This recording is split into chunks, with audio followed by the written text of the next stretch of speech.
Fernando Franco es profesor de la Escuela Técnica Superior de Ingenierías Agrarias, recientemente jubilado, aunque manteniendo tu posición como todos de profesor honorífico, ¿no, Fernando? Doctor ingeniero agrónomo, enólogo también y un apasionado tanto de la agronomía como de su vinculación con la gastronomía. Así que en esa línea nos va a hacer la presentación de esta tarde. Bueno, gracias, José Manuel. Avísame si llego al momento en que tengo que dejar de hablar, porque Tranquilos. Tengo un montón de diapositivas y igual me paso, ¿no? Entonces, bueno, lo primero de lo que quisiera hablar, a ver qué pasa aquí, que no sé qué no pasa. Ahora. Bueno, es hablar un poco de los antecedentes de la gastronomía de las legumbres. Los orígenes que nos unen a todos los castellanos y leoneses son el trigo, las legumbres y el lechazo. Por tanto, la cocina de la harina y el pan, la cocina tradicional de los cocidos y potajes de legumbres y los asados de lechazo, cochinillo, ternera y los palominos, que yo sigo llamando palominos porque soy de la tierra de Campos y sigo defendiendo la denominación de siempre y no la de pichón, que es lo que identifica también a nuestra gastronomía castellana o leonesa, la cocina cárnica infanticida, que es una forma muy fuerte, si queréis, de decir. Esta diapositiva la puse el Año Internacional de las Legumbres en una serie de conferencias en las que participé. Hemos enseñado al mundo a seleccionar las legumbres por la calidad de sus granos consumidos enteros. Porque hay muchos países del Mediterráneo que las legumbres se las comen o las transforman o las elaboran a partir de harina. Consiguiente, la calidad del grano entero casi les da igual, es decir, que tenga más ollejo o menos ollejo, la piel sea más fina o menos fina, pues no le dan tanta importancia. Desde ese año internacional y luego la creación del Día Mundial de las Legumbres, el 10 de febrero de todos los años, pues ha hecho que las legumbres hayan empezado a tener una enorme repercusión mediática a partir de ese Día Mundial. Y que su presencia en los medios de comunicación actualmente pues sea muy frecuente, por no decir casi cotidiana. Eso ha llevado a un montón de información, de divulgación, las legumbres son ahora lo mejor, fuente de energía, superalimento, alimentación inteligente, perfectas para la nutrición, versátiles en la cocina, y todo es verdad, evidentemente.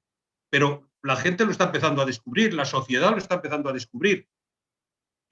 Por supuesto, también desde el punto de vista, del medio, las legumbres son fundamentales en la biodiversidad, contribuyen a la seguridad alimentaria, a la sustentabilidad, a la sostenibilidad, dicho de otra forma más, a la sostenibilidad del medio y desde luego al cambio climático. Y esto tiene pues mucho que ver con, como decía antes Nicolás, pues con la producción ecológica a la que vosotros representáis, los de ARAE. Eso también se ha traducido en un montón de libros, han aparecido muchísimos libros, pongo ahí unos pocos, pero hay muchísimos libros, una bibliografía amplísima sobre legumbres, bibliografía de divulgación, que es lo que se necesita precisamente, y además de divulgación de calidad, no de una divulgación, me estoy refiriendo de calidad tanto desde el punto de vista gastronómico como desde el punto de vista de las legumbres en la cocina, fundamentalmente, que es de lo que me toca hablar. Bueno, solo unas pinceladas para hablar un poco brevemente, muy brevemente, de las leguminosas en la Unión Europea. Siempre han estado olvidadas hasta que en el año 2015-2020, en el actual periodo de la PAC, pues por lo menos hubo un rasgo de utilización, porque esa clasificación tradicional y administrativa en la que han estado inmersas las leguminosas, pues las ha dado una cierta invisibilidad desde el punto de vista, porque las proteaginosas eran las proteaginosas que lo siguen siendo las europeas, las autóctonas de aquí, las olvidadas siempre, pues los alberjones, las algarrobas, los alolvas, las mortas, los titarros. Luego las leguminosas de grano, que es como se llegaron a llamar desde el principio, pezas, hieros, garbanzos y lentejas, mezclando leguminosas pienso y leguminosas de consumo humano, y las judías siempre olvidadas, siempre excluidas porque formaban parte de convenios internacionales de comercio.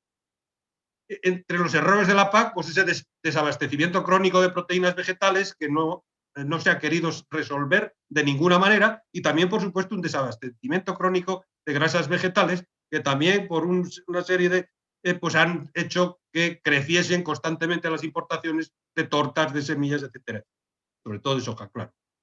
La PAC ha tomado en todos estos años, desde que nos incorporamos a la Comunidad Europea, una serie de decisiones antileguminosas, por llamarlas de alguna manera, siempre limitaciones de superficie, limitaciones económicas, de subvenciones, y luego una serie de decisiones proleguminosas que son ya las últimas, pues el Programa Nacional de Calidad para las Legumbres, 19 euros hectárea, para 10.000 hectáreas, es decir, nunca el agricultor cobró 100 euros, luego la condicionalidad ambiental, pues procurar las rotaciones con leguminosas, y en los últimos años, pues lógicamente las zonas de interés ecológico, etcétera, que bueno, pues han tenido una posibilidad que, como decía Nicolás, el gran problema siempre es las adventicias. El combatir las adventicias es un problema difícil, muy difícil en agricultura convencional y supongo que también difícil en agricultura ecológica. ¿Ese olvido tiene futuro? Pues algo tiene que cambiar en la agricultura. Una libertad productiva total, sin listas, como decía hace un momento, con cambios, con condicionantes ambientales y agronómicos, de acuerdo, pero no con listas y con limitación económica. Una agricultura que sea ambientalmente respetuosa, sostenible y rentable, pues es evidente que tiene que tener rotaciones racionales, cubiertas vegetales, abonos verdes, etcétera. Es decir, todos esos aspectos que ahí están siempre, las leguminosas tienen que estar, no pueden estar otros cultivos, o fundamentalmente tienen que estar las leguminosas. La alimentación sana, de calidad, tanto humana como animal, pues implica una revalorización de las proteínas vegetales, de lo natural, de lo tradicional, de lo ecológico, de lo autóctono. Y también producciones con destinos no alimentarios, productos químicos, productos medicinales, sustancias bioactivas, que son muy abundantes en las leguminosas, incluso peligrosas para la salud. Bueno, como ya lo ha dicho Nicolás, yo lo he presentado, pues tenemos 8 figuras de calidad que están ahí defendiéndose como pueden, creciendo afortunadamente, manteniéndose algunas como... Pero es que no solo tenemos eso. Bueno, las legumbres en España, pues ya lo digo, pero el problema que tiene es que si todo este incremento del consumo, que está creciendo ahora el consumo al 4% anual, estamos ya en 3,4 kilos por habitante y año de media,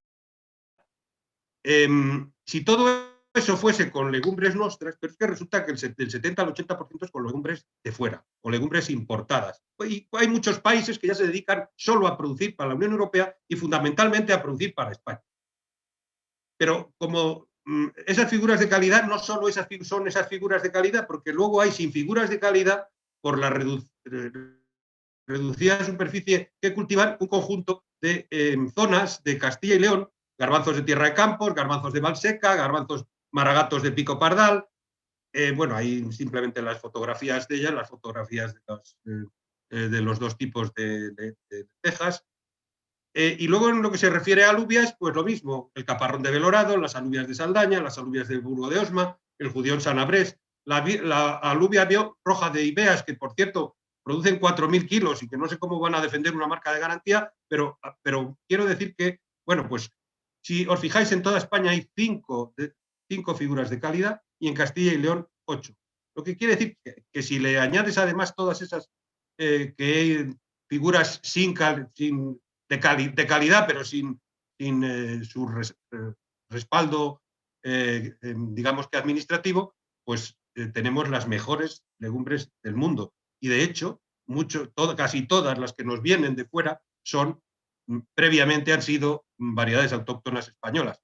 Podría decir, el garbanzo castellano es del mexicano y así sucesivamente las lentejas de Norteamérica y de Canadá son pardinas, etcétera, ¿no? Bueno, una aclaración que está ahí en el mercado.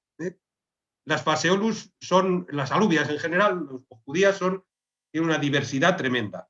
Pero hay un desconocimiento de que hay un faseolus, unas faseolus vulgaris, que son las más habituales, las blancas, las piptas y casi todas, pero luego hay los judiones, que son los faseolus coccineus, y las lunatus, que son el garrofó valenciano, que son los que se utiliza para las paellas. Y luego está en el mercado, han empezado a aparecer en el mercado y van a aparecer cada vez más, una serie de alubias, llamémoslo así, que pertenecen a otros géneros. Por ejemplo, al género vigna. Las tradicionales y conocidas, que son las que más están en el mercado, carillas, judías de careta o judías carillas, son una vigna ungiculatus, es decir, no es una faseolus. Y la soja verde, que se la llama soja verde, pero no es soja, aunque sí que sea casi verde, las mayorías son verdes, como veis ahí en la fotografía, es una vigna radiata. Es decir, y además esta misma es la que produce los brotes etiolados que se venden como brotes de soja. Y se vende defendiendo que es soja, y como la soja tiene actualmente tiene muy buena prensa en relación con su calidad nutritiva y nutricional y de todo, pues se vende la vigna radiata como si es soja, que no es soja y está sustituyendo, por cierto, a la lenteja. Es el mayor enemigo de la lenteja actual, porque encima están diciendo que es mucho mejor que la lenteja y que da un caldo muy parecido al de la lenteja y que tiene el mismo sabor y que etcétera. Ni mucho menos, claro. Bueno, iba a contar lo de la gran diversidad genética de Faseolus. Puerta Romero en el 61 pues dijo que sacó un total de 300 variedades cultivadas, que clasificó en 12 tipos de Faseolus vulgaris, 12 de Coccineus, 12 de Lunatus, 2 de Vigna unguiculata y describió más de 20 variedades locales que, bueno, o eso ha desaparecido, hoy hay 10 o 12 en el mercado y no aquello de que prácticamente cada pueblo tenía su alubia. Yo me he dedicado a esto, a los titos y las almortas, muchos años de mi vida. Es la cuarta y hoy autorizada como alimento de consumo humano, desde hace muy poco. Pero tiene una ventaja y es que son las más resistentes a la sequía. Cuando los años que no se da nada, yo he tenido muchos años ensayos en los que no cogía nada más que las dos látigos, el guitarro y el tito. Eso quiere decir que en cualquier zona seca del mundo, en cualquier zona árida o semiárida, va a dar más que cualquier otro cultivo. Y eso ha hecho que muchas hambrunas provocadas por la inexistencia de alimentos, por la no producción en la agricultura, pues provocasen síndromes del latirismo, porque es el gran problema que tienen las almortas o los titos, y es que, ¿por qué? Porque no cogían más que lo único que podían comer es los que habían recogido. Bueno, eso que os decía antes, que está aprobada por la Agencia Española de Consumo, Seguridad Alimentaria y Nutrición desde precisamente enero de 2010. Bueno, vamos a hablar un poco de cocina. La revolución neolítica partió al mismo tiempo que nacía la agricultura, pues también ese saber acumulado, el dominio del fuego, inmediatamente poder transformar las carnes crudas en lo asado, la sedentarización después del oficio de agricultor y de crecer la agricultura, la sedentarización crea el hogar alrededor del fuego y alrededor del fuego, después de que se domina la cerámica, los recipientes cerámicos que se pueden someter al fuego, se inician pues potajes multiingredientes, es decir, en las cuales además se echan de todo tipo, carnes, huesos, legumbres, granos de todo tipo y hierbas y vegetales. Por tanto, los orígenes de los cocidos y de los potajes se fundamentan en ese momento y después del pan es probablemente el siguiente producto, la siguiente transformación que se realiza en el mundo de la cocina. En Castilla y León hemos partido del cocido multiingrediente al que me estaba refiriendo, a la olla castellana de 3 vuelcos, con una serie de recetas, con una serie de que son, siempre se ha dicho, muchos estudiosos de la gastronomía dicen que la olla podrida es el primer y principal, y el primer cocido que se creó. pero yo no lo considero así. Yo creo que es el potaje de titos y el cocido de garbanzos, o con garbanzos o con titos, porque los titos se utilizaban en sustitución de los garbanzos en todas. El origen del cocido, por tanto, es un plato neolítico, del neolítico tardío, de los sistemas pastoriles antiguos, y en todo el Mediterráneo fundamentalmente, porque es donde, digamos, se dominaba el cultivo de las leguminosas. Y al mismo tiempo que se domesticaban ovejas y cabras, y por tanto, están ligadas inicialmente al consumo también de las carnes de las ovejas. Por tanto, la composición del cocido es un alimento diverso y equilibrado que está constituido por todos productos de todo tipo, como decía antes, multiingredientes. Bueno, los granos y las semillas que concretamente los bacceos utilizaron, pues son, curiosamente, no se han encontrado yacimientos de leguminosas en ningún yacimiento baceo. Se ha encontrado solo Vicia faba, lo cual a mí me sorprende, porque la Vicia faba no es una especie autóctona, ni mucho menos. Pero lo que sí que es cierto es que en el creciente fértil se considera que la primera legumbre que se utilizó y que se consumió en forma de cocidos fue, como la llaman los hebreos, la guija silvestre, concretamente el Unlatirus sativus. En España, bueno, ¿por qué yo hablo de los bacceos y no de las civilizaciones posteriores? Porque los romanos eran consumidores de papillas. Sí que es cierto que nos trajeron los garbanzos, concretamente se introdujeron a través de Cartagena, de Cartago Nova, y por tanto son cartagineses introducidos en España.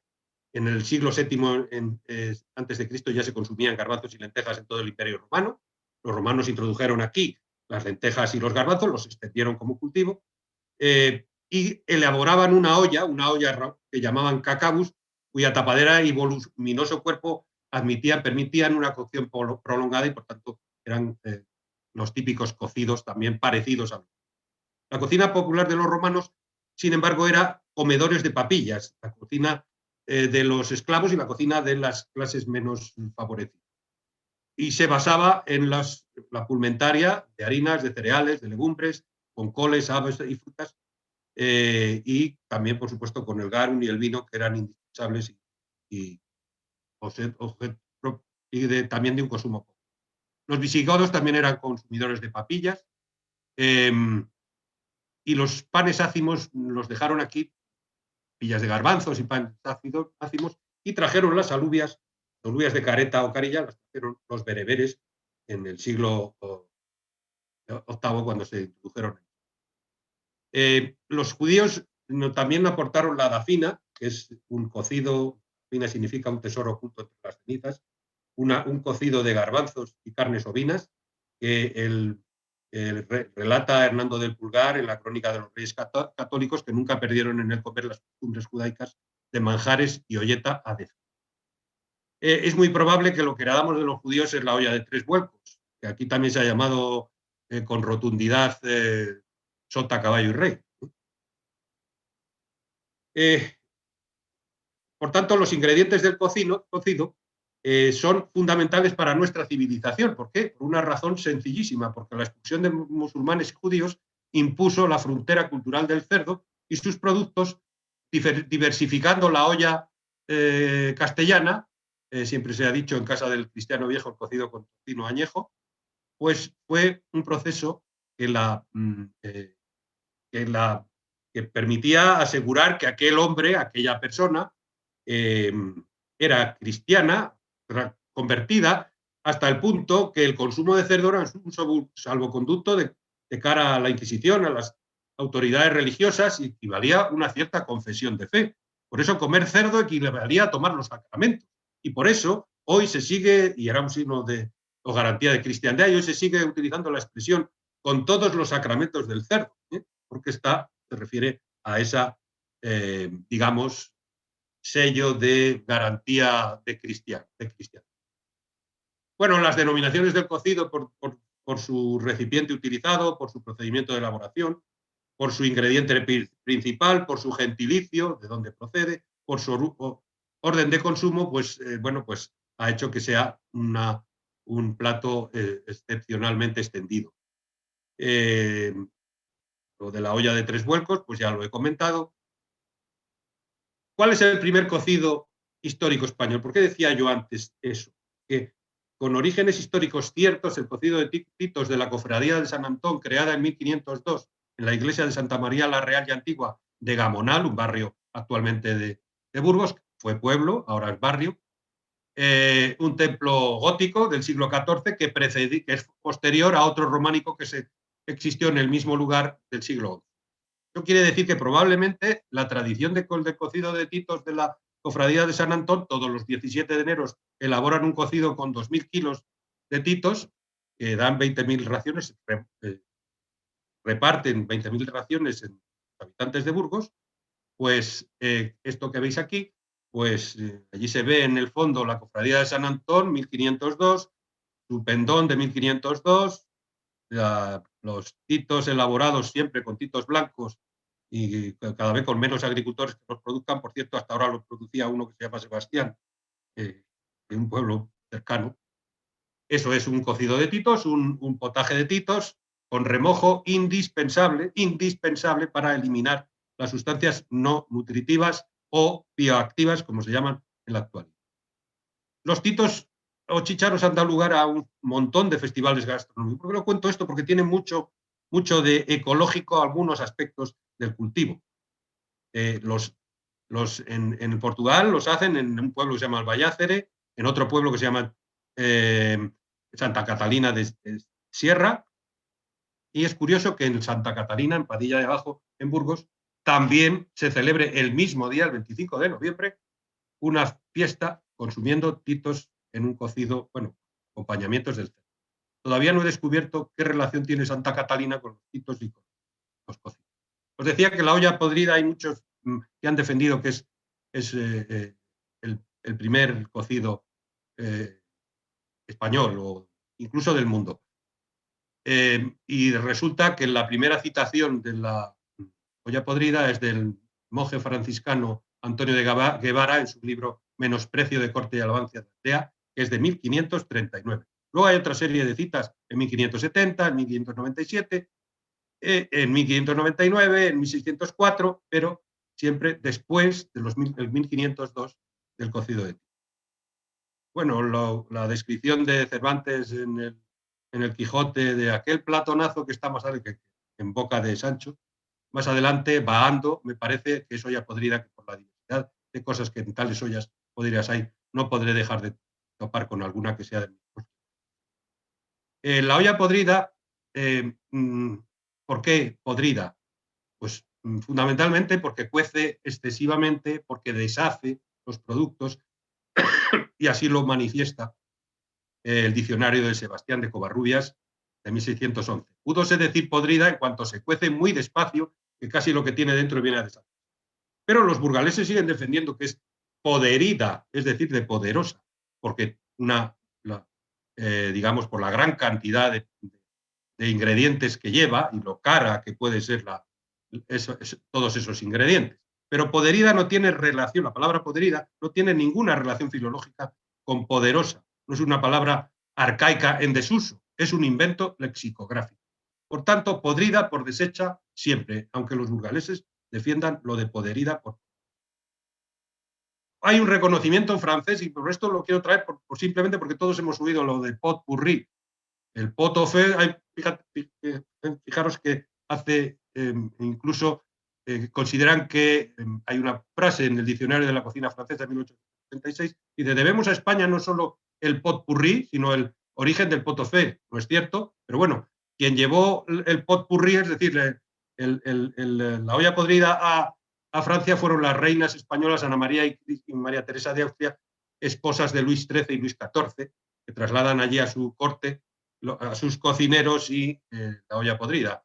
Y bueno, pues Escoffier, Alejandro Dumas la ensalzan, y lo de olla podrida, bueno, la olla podrida o el pot pourri ha quedado ya para utilizarle como expresión incluso musical. Cuando se mezclan muchos fragmentos de obras diversas, pues se habla de un pot pourri, pero también se utiliza para decir mezcla de cosas diversas. ¿Con qué legumbre se hizo la olla podrida? Pues porque empezó la olla podrida en unos años en los que la judía de origen americano no se había extendido lo suficiente. Y eso quiere decir, inevitablemente, si lo hacían con judías, que da un caldo semejante al que dan las judías rojas de Ibeas, o de Belorado, que es de donde proceden, o de cualquier sitio, porque con 4.000 kilos que producen en Ibeas, pues difícilmente se las comen en un día los burgaleses. Bueno, pues probablemente proceden de la alubilla, de la vigna unguiculata, judía carilla o judía de Caret. Y sí que quisiera contar algo del remojo, porque es fundamental, y las técnicas de cocción de las legumbres. Hay quien dice que el remojo no hay que emplearlo, por ejemplo, las lentejas, que no hay que emplearlo, que no es necesario, que con unas pocas... No. El remojo es indispensable siempre.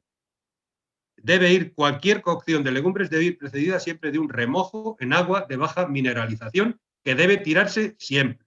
La razón básica es para anticipar la hidratación de la cocción, tanto por la flexibilidad de la piel, por la permeabilidad de la piel, para que salgan y entren sustancias del grano, para que los cotiledones hinchen y ablanden y permitan una cocción más rápida. Pero en segundo lugar hay una razón sanitaria fundamental, que son la eliminación de las sustancias bioactivas a través del remojo. Sustancias bioactivas que pueden perjudicar o crear problemas al organismo humano y que eliminamos tirando el agua de remojo y lavando las legumbres a continuación y poniendo un agua nueva. Hay quien dice incluso, se lo he oído a un cocinero, a una cocinera con estrella Michelin de Castilla y León, que el agua era indispensable utilizar el agua de remojo para que diesen menos flatulencia las alubias. Es una mentira absoluta, no es una falsedad que se ha extendido por ahí.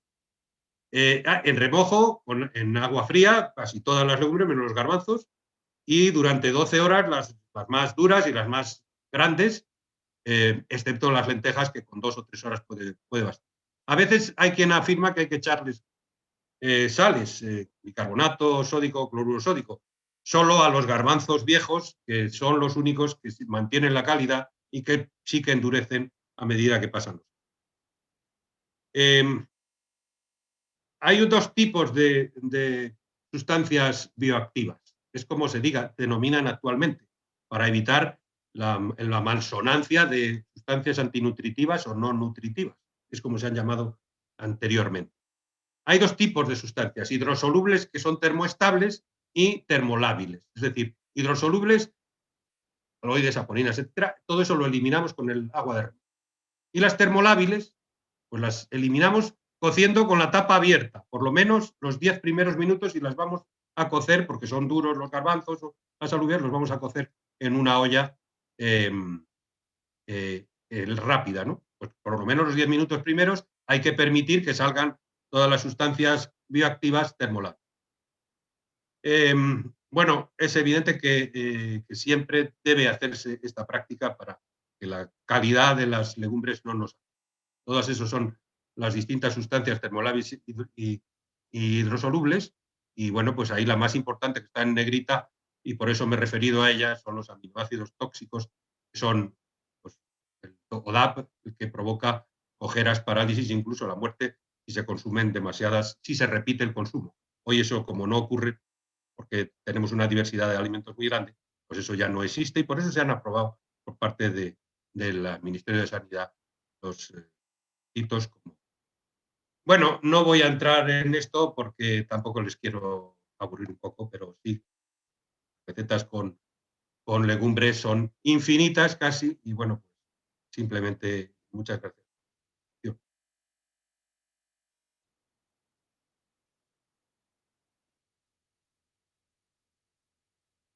No, si no hay nadie ahí que me corte, sigo. Entonces, José Manuel se ha ido. No sé si es que ha hablado poco. Yo es lo que tenía que hablar. Era a las 7:20 tenía que terminar, pero os podría contar muchísimas cosas, ¿no? Muchísimas cosas. Y poneros muchas diapositivas. Perdóname que estaba el teléfono, Fernando. Vale. Estoy aquí. Bien, déjame que diga una cosa. Os había puesto aquí al final una serie de leguminosas con destino a los Y no, cultivos. y no te preocupes por el tiempo, que ha ido con retraso ya tu charla, así que puedes contarnos alguna cosa más, que te quedan Bueno. muchas cosas interesantes por contar. Hay algunos cultivos que tienen una vertiente ecológica importante y uno de ellos es la alolva. La alolva, que hasta ahora solo se ha cultivado en la Bureba burgalesa, no sé por qué. Bueno, porque allí tienen una climatología y unos suelos excepcionales.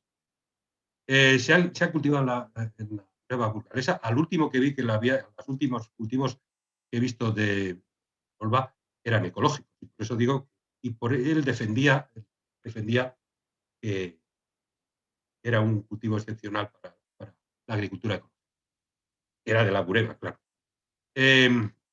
Siempre ha tenido una limitada utilización en alimentación animal, porque tanto la carne como la leche adquieren un aroma y un sabor a cumarina, que es el componente fundamental. Si vais por la Bureba, porque por otro sitio es difícil que lo podáis vivir, vas por la carretera con un cultivo de alolvas florecido y te acompaña el olor a cumarina en el coche durante 8 o 10 días, que se te escape de ninguna. ¿Por qué revalorización por la agricultura ecológica? Porque es un excelente mejorante del suelo, es muy valorada, bueno, yo diría que excelente como casi todas las leguminosas, muy valorada en medicina ecológica también, como medicinal ecológica. Los biobrotes en ensaladas, que por cierto fueron los culpables de aquella pandemia, por decirlo de alguna manera, de los pepinos en Alemania, que luego de los pepinos españoles y holandeses, y que luego resultó que habían sido un humus o un sustrato contaminado por bacterias. Pues los biobrotes en ensaladas cada vez se utilizan más en el mundo, cada vez tiene más interés como planta medicinal. Como condimenticia tradicional con creciente demanda, forma parte del curry, que es una de las salsas o de los polvos, porque se vende sobre todo en España en forma de... Y también tiene una salida y una utilización en la industria química y de pinturas. Es decir, que es una leguminosa que desde el punto de vista ecológico está ahí. Yo hablaría de otra y si queréis, bueno, ahí veis todas las... Tiene, y simplemente iba a hablaros de los altramuces y chochos, iba a hablaros también de esta leguminosa perdida, olvidada, y que es para mí, y que se ha descubierto, y por eso lo traigo aquí, porque en la alimentación se ha descubierto, la ha descubierto la Junta de Castilla y León, el ITACIL, que utilizando harina de alberjones para la alimentación de cerdos, mejora la calidad organoléptica de las chacinas, todas derivadas, una intensidad aromática y gustativa mucho mayor, utilizando pues, un 10% en la época final del engorde del cerdo. Por eso lo traigo aquí. Es una leguminosa tremenda, porque es muy grande, de mucho porte, muy erguida, con granos muy grandes, muy duros. Las ovejas no se los comen así, como granos, porque no pueden con ellos, duros que son. Por eso hay que transformarlos en harina. Y bueno, pues es una leguminosa muy interesante por muchos aspectos. Yo es la última que he cultivado y un aspecto todavía mucho más interesante, mucho más singular. No se la comen los conejos. Es decir, las plagas de conejos no se meten en los campos de alberjón. Bueno, pues nada más. Muchas gracias. Gracias, Fernando. Disculpa que estaba al teléfono con... No, nada, me he encantado, he hablado más. Estaba al teléfono con un asistente porque sin querer él había pintado la pantalla, las rayas que habéis visto. Entonces eso es algo que puede pasar en este tipo de eventos, que es una brecha de seguridad que por lo visto existe. Nosotros habíamos oído hablar de ello, pero nunca había pasado, y si alguien lo hace de mala fe, pues puede hacer ahí un dibujo. Entonces, como se ve quién es el que está intentando hacer algo, es mejor sacarlo fuera antes de que haga nada más, para que el resto podáis seguir atendiendo a la jornada en las mejores condiciones posibles. Entonces estaba al teléfono hablando con él, pues que me decía que lo había hecho sin querer y bueno, esas eran las líneas que habéis visto ahí en la pantalla, que parecía que las había hecho Fernando, pero había sido otro asistente. Así que y me lo he preguntado. disculpa.